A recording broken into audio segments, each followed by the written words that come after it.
আসসালামু আলাইকুম সম্মানিত দর্শক, আমাদের আজকের আয়াত হচ্ছে সূরা বাকারার 172 এবং 73 নম্বর আয়াত। যে আয়াত দুটির মধ্যে আল্লাহ পাক রব্বুল আলামিন যারা আল্লাহতে বিশ্বাস করে তারা কোন কোন খাবার গ্রহণ করতে পারবে সে বিষয়ের বিধান নাজিল করেছেন। যেমন আল্লাহ পাক ঘোষণা করছেন, ইয়া আইয়ুহাল্লাযীনা আমানু কুলু মিন তাইয়্যিবাতি মা রাযাকনাকুম ওয়াশকুরু লিল্লাহি ইন কুনতুম ইয়্যাহু তা'বুদুন। যার অর্থ হলো, আল্লাহ পাক বলছেন, হে ওই সমস্ত লোকেরা যারা আল্লাহতে বিশ্বাস করো, তোমরা সে সমস্ত খাবার গ্রহণ করো আমার দেওয়া রিজিকের মধ্য থেকে, যে সমস্ত খাবার তোমাদের জন্য উপযোগী, এবং তোমরা আল্লাহ পাকের প্রতি কৃতজ্ঞ হও যদি তোমরা তারই ইবাদত করে থাকো। আপনি যদি আয়াতের অর্থের দিকে একটু গভীরভাবে তাকান তাহলে বুঝতে পারবেন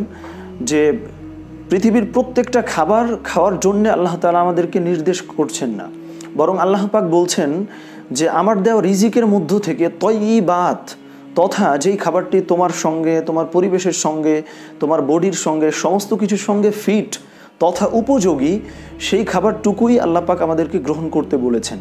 এবং আয়াতের দ্বিতীয় অংশে আল্লাহ পাক বললেন যে আল্লাহর প্রতি কৃতজ্ঞ হও, তথা আমি যে খাবারটি গ্রহণ করছি এটি তো স্রেফ আমার নিজ হাতে তৈরি করা নয়, বরং আল্লাহর দেওয়া যে বৃষ্টি, আল্লাহর দেওয়া ফসল, সমস্ত কিছু, কৃষকের কষ্ট, সমস্ত কিছুর মাধ্যমে খাবারটি আমার কাছে তৈরি হয়ে এসছে, যার জন্য আল্লাহ পাক বললেন যে আমার প্রতি তোমরা কৃতজ্ঞ হও। কি কি খাবার গ্রহণ করা যাবে না সেটিও আল্লাহ পাক তার পরের আয়াতে সংক্ষেপে বলেছেন যে ইন্নামা হাররামা আলাইকুমুল মাইতাতা ওয়াদ-দামা ওয়া লাহমাল খিনজিরি ওয়া মা উহিল্লা বিহি লিগাইরিল্লাহ, যে শূকরের মাংস এবং যে সমস্ত প্রাণীকে আল্লাহ ছাড়া অন্য কারোর নামে জবেহ করা হয়েছিল সেই খাবারটিকেও গ্রহণ করা যাবে না, সেটিকেও আল্লাহ পাক হারাম বলেছেন।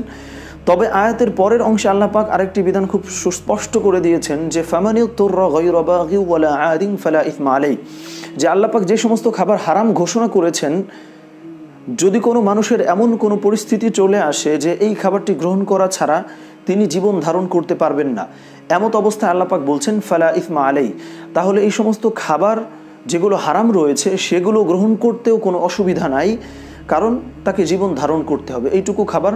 সে গ্রহণ করতে পারবে। তো সার্বিকভাবে দুটো আয়াত বিশ্লেষণ করলে আমরা যেটা বুঝতে পারছি যে মুমিনদের জন্য আল্লাহ পাক যে সমস্ত খাবারের পরামর্শ দিয়েছেন এবং আদেশ করেছেন তা হচ্ছে প্রচলিত খাবারগুলির মধ্যে যা আমার শরীরের সঙ্গে যায়, যা হালাল সেগুলো গ্রহণ করতে হবে, এবং যা হারাম সেগুলো বর্জন করতে হবে। তবে এমন কোনো জটিল পরিস্থিতি যদি চলে আসে যে পরিস্থিতিতে ওই খাবারটি গ্রহণ করা ছাড়া আমি বাঁচতে পারবো না, তাহলে সেইটুকুই সীমিত পরিমাণে গ্রহণ করা যাবে। তো আল্লাহ পাক রব্বুল আলামিন আমাদের সবাইকে হালাল খাবার যথাযথ উপায়ে গ্রহণ করে সুস্থ থাকার তৌফিক দান।